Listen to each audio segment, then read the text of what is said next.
북한 여자가 맛본 남한 음식 이야기 시간입니다. 안녕하세요. 깊은 밤 저희 목소리 들으시는 북녘 동포 여러분. 오늘 하루 잘 지내셔서 고맙고 또 자유의 목소리 들어주셔서 너무 감사합니다. 저희 고향은 앞에도 산, 뒤에도 산, 옆에도 산인 산간지대랍니다. 늘 산이 보이는 곳에서 살다가 대학 생활을 시작하여 평양에서 살다 보니 가끔 고향에 내려오면 산이 장엄해 보이기도 했답니다.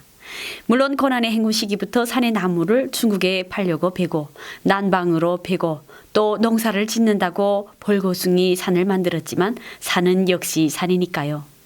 탈북을 하는 길에 중국을 걸치잖아요. 경찰에게 잡힐까 두려워 숨도 제대로 쉴 수 없는 그 순간에도 중국의 산을 바라보면 마음 아프고 화도 난답니다.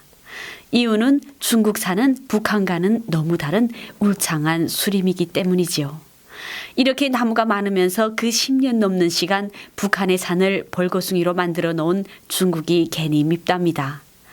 하지만 그게 중국 탓인가요? 백성들을 제대로 돌보지 않고 자기 욕심만 채운 김부자 탓이지요. 하지만 독재 체내로 아직도 원수님은 우리를 잘 살게 하려고 하는데 중간에 간부들이 정치를 잘못해서 나라가 못 산다고 하시겠죠. 이 방송을 들으시는 여러분들이라도 그 마술에서 벗어나기를 바란답니다.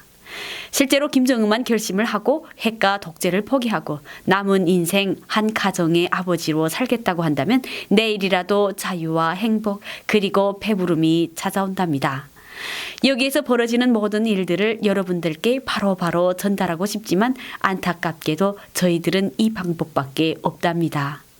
북한의 방해 녹음 파일 때문에 저희들의 목소리도 정말 개미소리처럼 들리지만 멈추지 않을 거예요. 고향 합산을 생각하면 가슴이 아프고 바다를 생각하면 기름 사정으로 중국인들에게 바다 자원을 도난당하는 신세의 한탄이 나온답니다.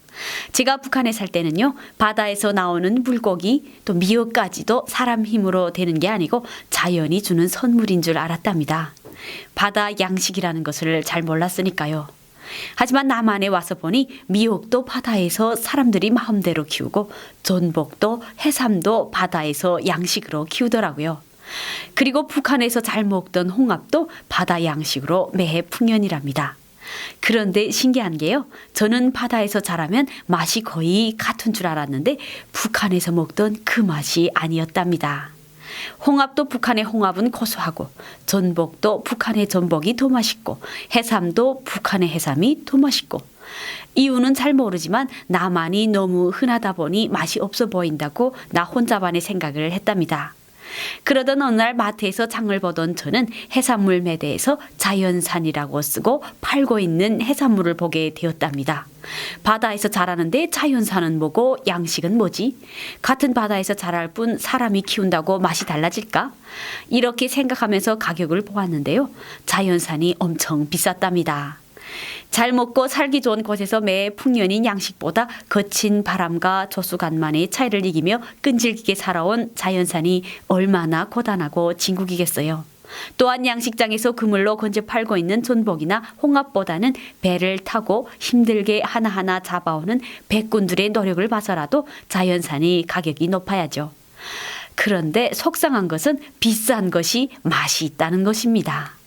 이런 현실을 보면 또 놀고 있는 북한 바다가 마음이 아픈데요. 부지런한 북한 바닷가 아저씨들, 아지미들 남한처럼 양식을 현대적으로 한다면 돈도 많이 벌고 산간지대 사람들도 실컷 바다 양식을 먹고 일거양득인데 왜 그렇게 사람을 꽁꽁 가둬놓고 지들만 잘 먹고 잘 산답니까?